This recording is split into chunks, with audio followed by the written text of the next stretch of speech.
Puji. Saya percaya saudara bahwa Anda yang ikut perjamuan ini dan Anda sudah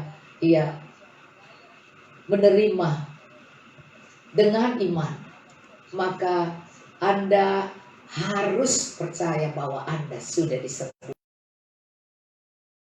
Tuhan. Amin. Ibrani 11 ayat 6 berkata, tanpa iman kita tidak berkenan kepada Allah. Kalau kita percaya sungguh-sungguh, kita datang dan percaya sungguh-sungguh, maka Tuhan akan menjawab doa kita. Saya membaca dalam 2 Korintus 5 ayat 4. Sebab kasih Kristus yang menguasai kami, karena kami telah mengerti bahwa jika satu orang sudah mati untuk semua orang, maka mereka semua sudah mati. Dan Kristus telah mati untuk semua orang, supaya mereka yang hidup tidak lagi hidup untuk dirinya sendiri, tetapi untuk Yesus yang mati bagi mereka, sehingga mereka yang mati dihidupkan. Saudara, yang telah mati, yang telah dibangkitkan, Yesus yang telah mati dan telah dibangkitkan untuk mereka. Sebab itu kami tidak lagi menilai seorang juga pun menurut ukuran manusia. Jadi jika kami pernah menilai Kristus menurut ukuran manusia, sekarang sejak Yesus mati di kayu salib dan dia bangkit, kita tidak menilai dia sebagai seperti yang kita lihat pada manusia. Maka kita lihat di sini, jika kami pernah menilai Kristus menurut ukuran manusia, sekarang kami tidak lagi menilainya demikian. Jadi siapa yang ada di dalam Anda dan saya, yang ada dalam Kristus, yang percaya pada Yesus mati di kayu salib, menanggung semua kelemahan dan dosa kita, membuat kita pun mendapatkan rumah yang kekal di surga, dan kita mendapatkan hidup yang berkemenangan, bahkan lebih dari pemenang. Bukan nanti sudah mati, tapi selama kita di dunia ini, dia adalah kita, dia yang bersyafaat bagi kita, dia yang menopang kita, karena dia sudah tanggung masalah kita di kayu salib. Dia katakan tetelestai, sudah selesai. Semua persoalanmu dia sudah alami, dan dia lebih parah lagi mengalaminya. Yang separah-parah manusia alami, dia mengalami sampai mati di kayu salib. Bukan mati dengan pakai baju, tapi telanjang dipermalukan. Maka saudara, semua dari atas kepala masalah sampai ditusuk ke perutnya, sampai di dalam pikiran manusia, sudah dia tanggung. Sebab itu kita tidak lagi melihat seperti manusia lihat, tetapi kita melihat bahwa semua hidup kita ini sudah ditanggung Tuhan. Maka kita yang percaya pada Tuhan tidak usah khawatir. Di sini dikatakan, siapa yang ada dalam Kristus, ia adalah ciptaan baru. Umur kita mungkin sudah lanjut, tapi kalau hari ini kita baru percaya sungguh-sungguh, maka kita tahu bahwa kita ciptaan baru. Dan kalau Anda sudah bertahun-tahun Anda percaya Yesus, Anda harus lebih lagi mengerti bahwa tidak ada yang tidak bisa Tuhan lakukan. Di Alkitab waktu dia mau berdoa, dia katakan, Bapa, tidak ada yang mustahil bagimu. Maka dia bilang seperti itu. Ini sedang dia katakan bahwa orang yang berdoa mengandalkan Tuhan, tidak ada yang mustahil. Bukan hanya menjawab kebutuhan, tetapi dia katakan, kalau toh kita berpikir secara manusia, yang dikatakan kalau boleh cawan ini lakukan, kalau boleh masalah ini lakukan. Tapi kalau Tuhan mau mengajar kita untuk kita menjadi kuat, untuk kita bisa mengenal Yesus dengan benar, dengan kuasa kebangkitannya, dan memiliki iman yang besar, maka dalam kita menghadapi tantangan, pencobaan, dan segala kesusahan hidup, kita harus percaya bahwa kita tetap adalah orang yang lebih dari pemenang. Karena kita tidak melihat segi luar, pembungkus luar, tetapi ingat Yesus melihat dalam kita. Waktu kita percaya Yesus mati bagi kita dan Dia katakan sudah selesai, semua masalahmu sudah Dia tanggung, maka hari ini engkau harus bersyukur karena Dia bertukar tempat. Masalahmu mestinya kau yang ditanggung, mestinya kau yang mati, mestinya kau yang menderita, kau yang sakit, kau yang mati, kau yang punya dosa, kesalahan, dan banyak-banyak kekurangan, kemiskinan. Tapi Dia sudah tanggung semua kutuk masalah. Ditulis di Galatia, setiap kutuk sudah ditanggung Tuhan. Sebab itu Paulus bilang pada orang Galatia, aku hidup bukan aku lagi, tapi Kristus yang hidup. Imannya kepada Tuhan karena pengorbanan Yesus. Jadi kalau kita hanya terus ngomong tentang kesusahan kita, kelemahan kita, hari ini kita mulai berhenti. Kita mulai memuji Tuhan, mulai mengucapkan kata-kata iman, karena kita adalah ciptaan baru. Yang lama sudah berlalu, sesungguhnya yang baru sudah datang. Dan semua ini dari Allah, yang dengan perantara Kristus telah mendamaikan kita dengan dirinya, telah mempercayakan pelayanan pendamaian itu kepada kami. Sebab Allah mendamaikan dunia dirinya oleh Kristus dengan tidak perhitungkan pelanggaran mereka. Jadi dosa, kelemahan kita, pemberontakan kita, kedagingan kita, keduniawian kita, segala hal, Tuhan katakan Dia mendamaikan, Dia bersyafaat, dan Dia berdiri di tengah antara surga dan dunia. Dia tergantung di salib, Dia menjadi syafaat, dan Dia sudah menyelesaikan itu bagi kita. Bapa di surga melihat Yesus. Yesus adalah Raja damai.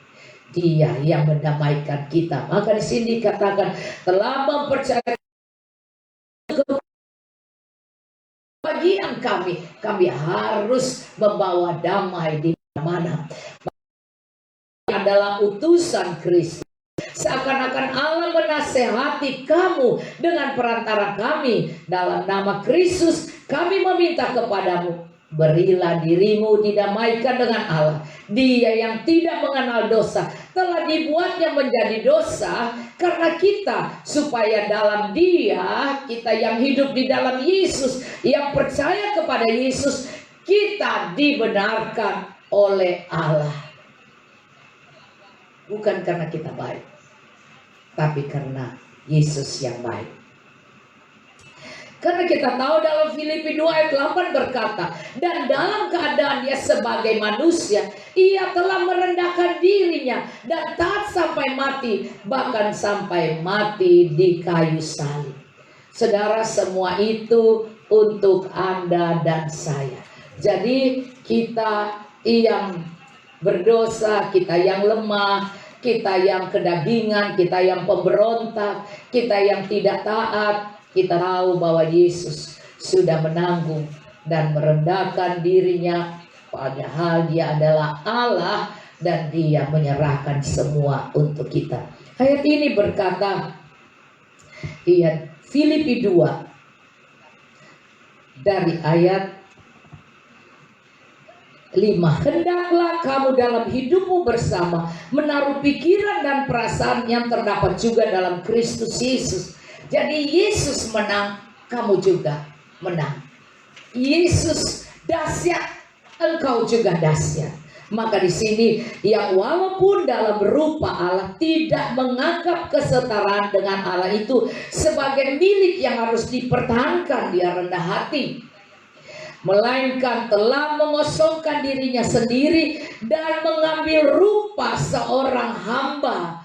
Hamba apa saja Dia lakukan kalau disuruh. Bahkan di Alkitab dikatakan bahwa seorang hamba itu, Dia bilang, kami hanya hamba yang tidak berguna, yang hanya melakukan apa yang disuruhkan Tuhan. Kalau Tuhan suruh apa, aku lakukan. Tidak takut mati, tidak takut dipermalukan. Ayub mengalami itu. Dia mengalami kemiskinan, sakit, anak-anaknya mati. Dia diejek oleh istrinya, oleh teman-temannya. tapi dia datang pada Tuhan dan dia berperkara. Dan dia berjumpa dengan Tuhan secara pribadi. Dan dia katakan, sekarang aku tidak dapat meneruskan perkataanku. Satu kali aku bicara, aku tidak meneruskan. Aku tutup mulutku. Tapi yang kedua, aku tidak bisa melanjutkannya lagi. Karena sekarang aku mengenal Tuhan bukan dari kata orang. Maka saudara, tantangan masalah yang kita alami hanya buat kita mengenal Tuhan dengan benar. Sehingga saat Tuhan memulihkan kita, kita sudah punya hati yang bersyukur. Tuhan mesbah syukur. Tuhan peringatkan teman-teman yang menghina dia, yang berkata itu karena dosamu, itu karena kesalahanmu. Padahal Ayub adalah orang saleh dan sangat baik dan rendah hati. Tapi karena Tuhan mau dia mengenal Tuhan dengan benar, karena dia orang yang akan ditulis di dalam firman Tuhan, di dalam Alkitab, maka dia adalah orang yang diberi kekuatan oleh Tuhan untuk.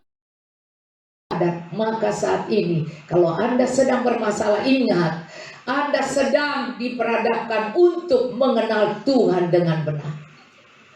Sehingga gak usah takut nanti orang yang ngatain, yang marah, yang bilang karena dosamu, karena serakah apa saudara. Tetapi Anda sebenarnya tidak melakukannya karena Anda sudah ciptaan yang baru. Maka ingat, mereka itu Tuhan akan datang dan bilang, kau harus datang kepada Ayub.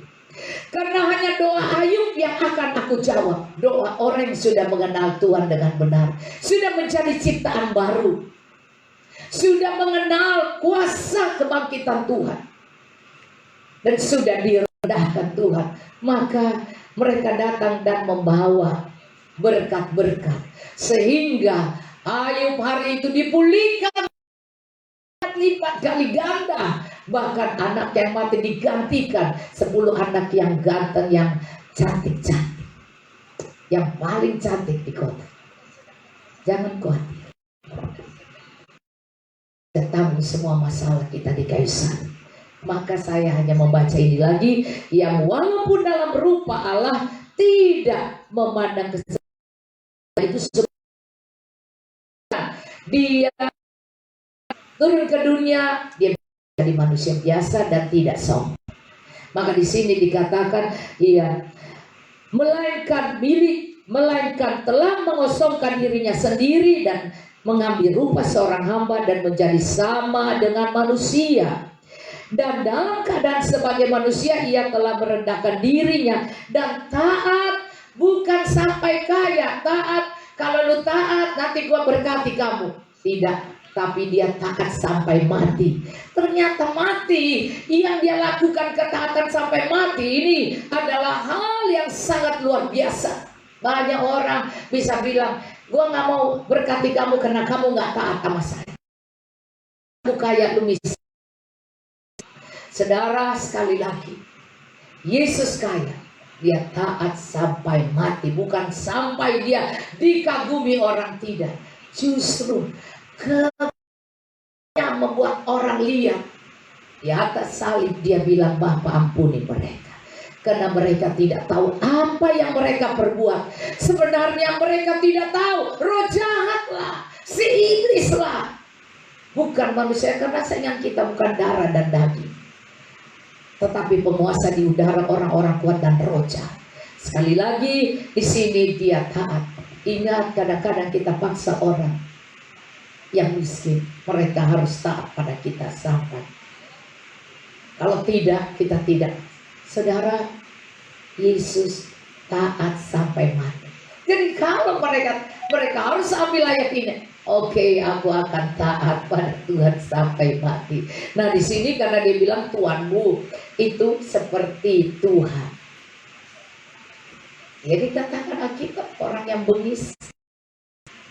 Nah, saudara, Anda lihat di sini, menjadi hamba-hamba yang taat.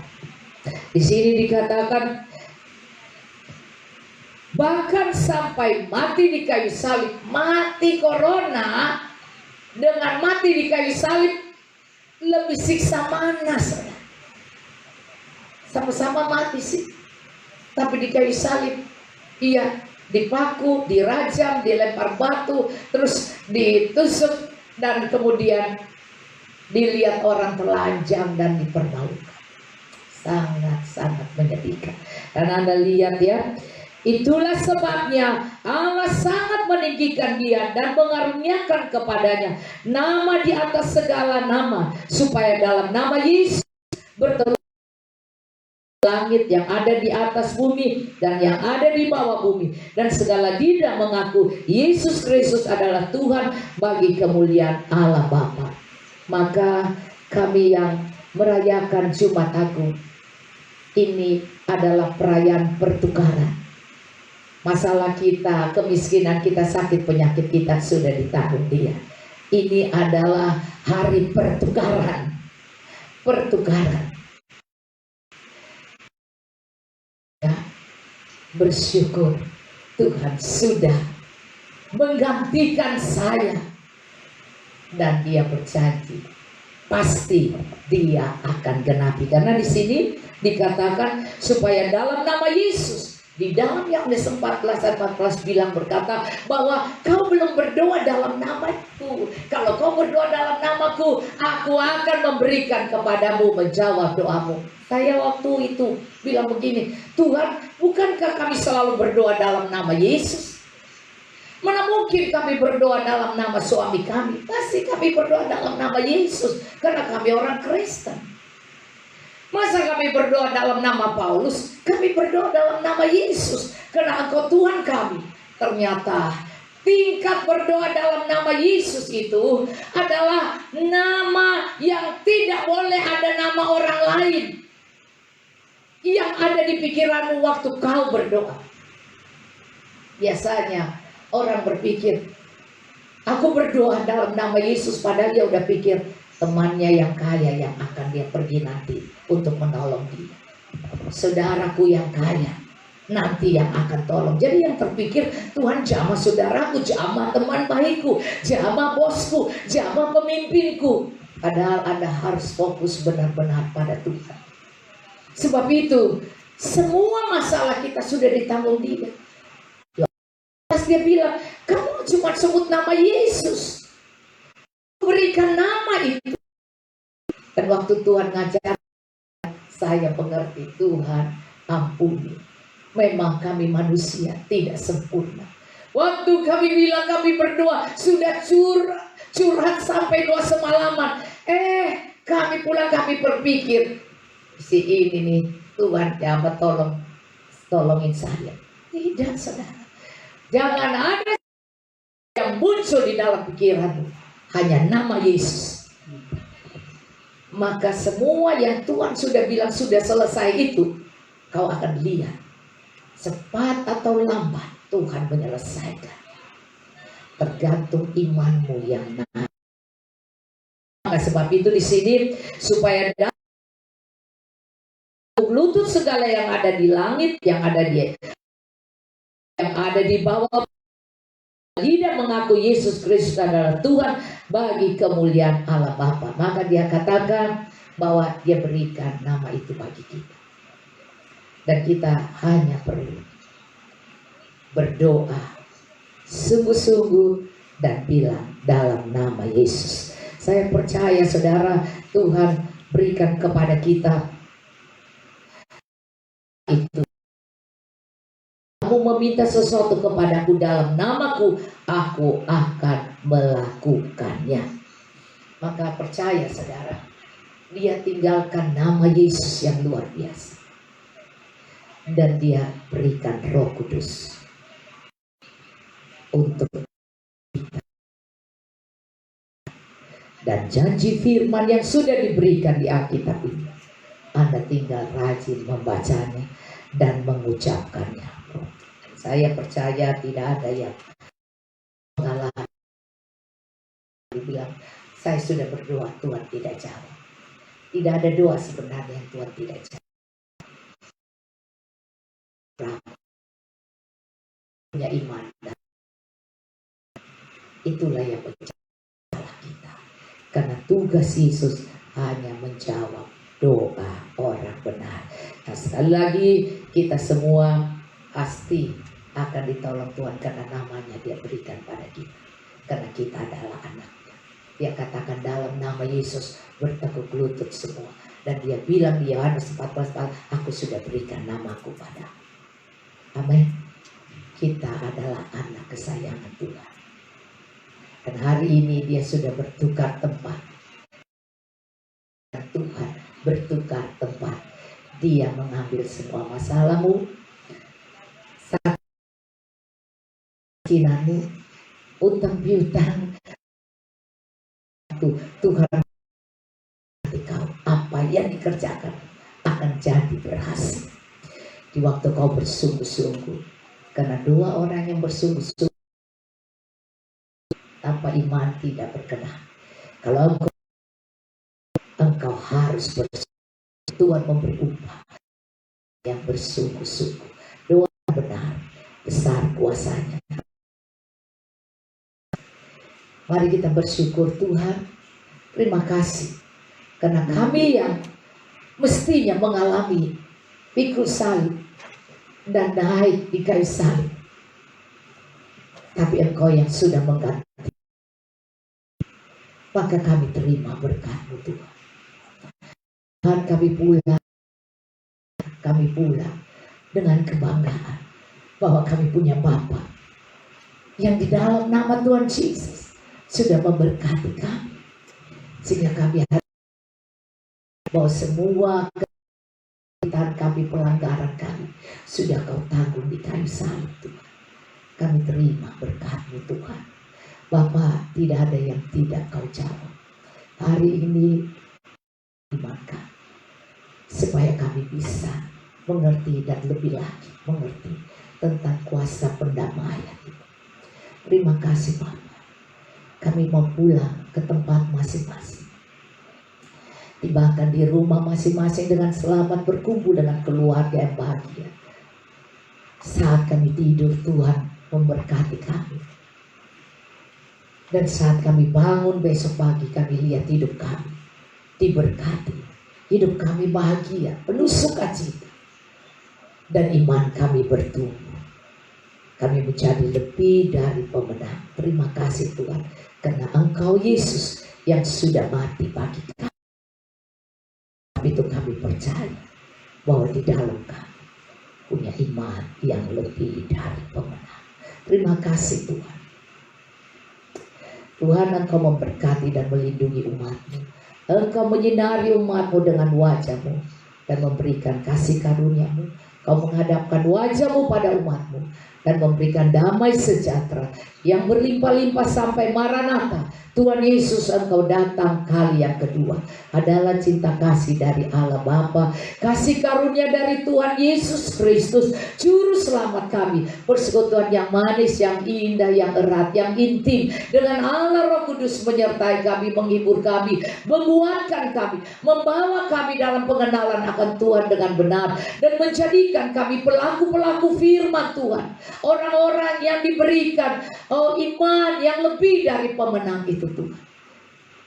Dan Tuhan, biar berkat percepatan itu turun atas anak-anak. Berkat kemurahan dan kebaikan, kasih karunia itu Tuhan, semua yang baik, yang indah, yang kudus itu turun ke atas anak-anakku sebagai duta besar kerajaan Allah, hamba-hamba yang Kau percayai, anak Allah kesayangan Tuhan. Di dalam nama Tuhan Yesus kami berdoa dan bersyukur. Haleluya. Amin. Tuhan memberkati. Shalom. Sampai berjumpa besok.